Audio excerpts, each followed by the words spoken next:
Alright guys, so we're going to be doing lab 6. So this one doesn't look too difficult, we just need to make this and then we edit it throughout the entire lab. So that's what we're going to do.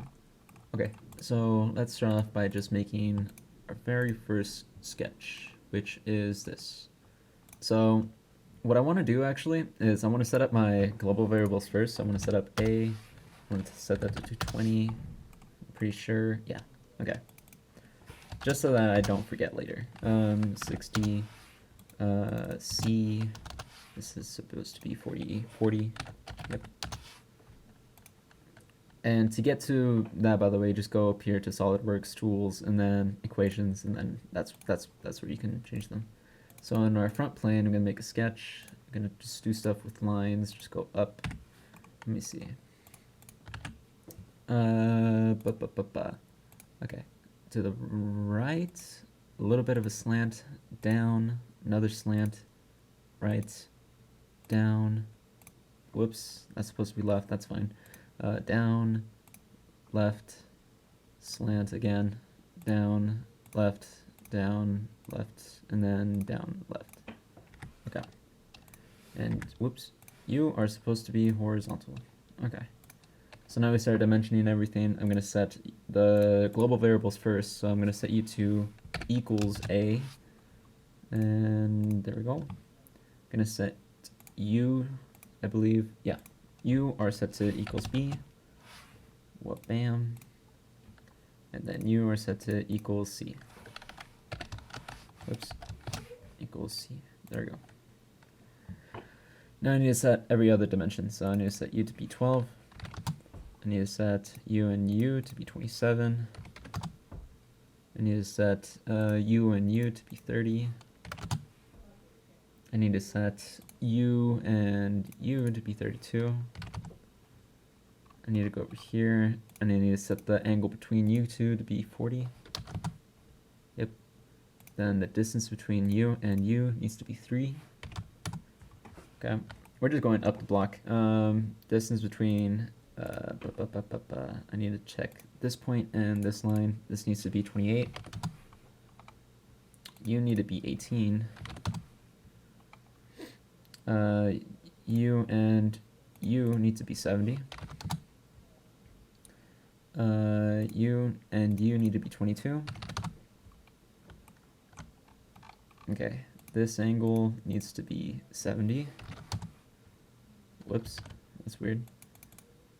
Actually, I'm sure it is 70, I just need to move this, yeah, over to that side. Okay.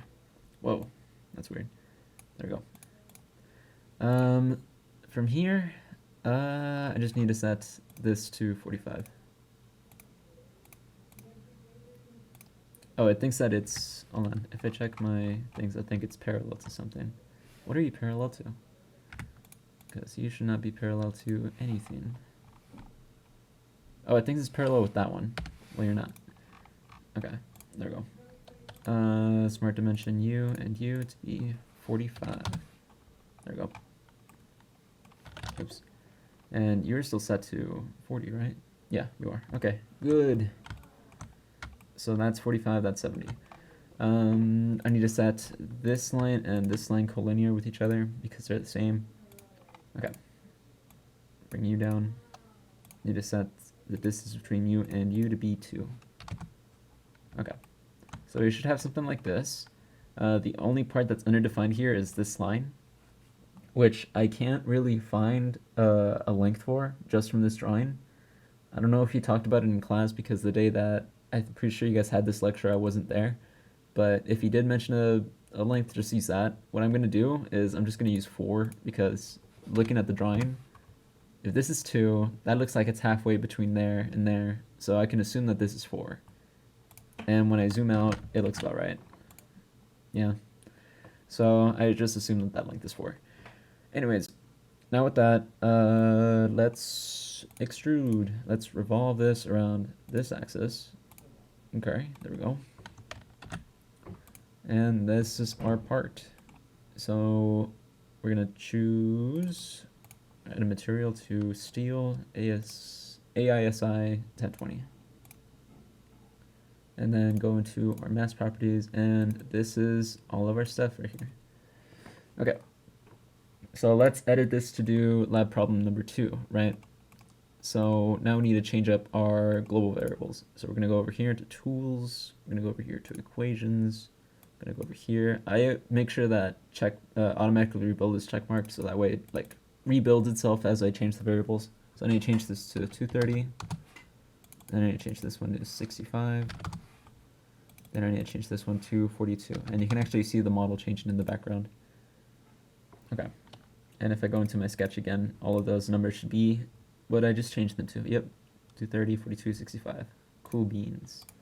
Okay, so now that that's done, now we need to do the threading.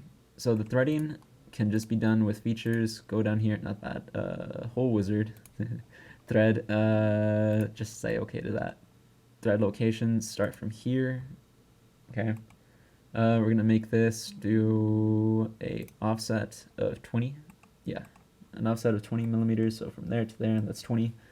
Then we want this to have a, let's see, line thread length of 50 millimeters, metric tap, M16 times 2.0, left hand thread, and it's an extrude thread, and then left hand. Okay, and because I don't know if he wanted this to like jet out from here, because if I just extrude this, it's just gonna be really ugly if I do this. Yeah, it just, that doesn't look right to me. So what I'm gonna do, which is probably something that he might not want us to do, is trim with the end face, so that way it just ends right there, right? So now that that's done, let's see here. Whoa, was that it? Oh, that was it. Okay, never mind. What are the new mass, volume, and stuff like that? So our new mass and volume is 49, all of this stuff. I don't want to read it out loud. There we go. Okay, so now with that part done, let's do the last thing that he wanted us to do, which is put a chamfer at the bottom, and to also do all of these holes around the top. So we're gonna do the chamfer first. So over here on this drawing, there's a circle in the very bottom. So right here, there should be a circle that I could draw on, which is this one. Sketch. Okay, there we go. Let's do from the origin to right there. And then let's do this. Set that to 25. There we go. And then from here, I'm just going to do an extrude cut. I'm going to do a blind one flip side. I'm going to set this to be 50 degrees. There we go. So that's our chamfer. I'm pretty sure there's a way to use the chamfer tool from here, but because this is a thread, it's really annoying to do it like that. So I just do it like this, because I feel like that's easier. So now that the chamfer's done, all we need to do is just this pattern at the top. So on our top view, we're just going to do a sketch on this. And I'm going to do a circle again. This one's going to be for construction. I'm going to set the diameter of this to be, what is this, 60, so 120. And then I'm going to put a point right there. Yeah. And then while I have that point selected, I'm going to do a circular sketch pattern. I want 8 of them. Yeah, because there's 8 here. I want 8 of them, equal spacing, that works. And then I want to move this up a little bit. Select the very midpoint and make that coincident with this. So now all of that's fully defined. Okay. And then while having that sketch selected, I'm just going to go to my hole wizard, make a hole. Let's do countersink. What measurements did you want? ANSI metric, flathead screw. Okay, is this the right one? This is the right one. Okay. Size M3, fit normal, through all. Yeah. And it'll automatically choose which ones to use, but I want to make sure it doesn't do one here in the center, so I'm gonna skip that one. Yeah, 1,9. And we're just gonna make all those holes. There we go. So this is our, pretty sure this is it. Yes, it is. Okay, well that's our part. Let's see. This is all of the mass properties and stuff. Cool beans. I hope that was helpful, and I wish you guys luck on your projects. Yeah. Okay, bye-bye.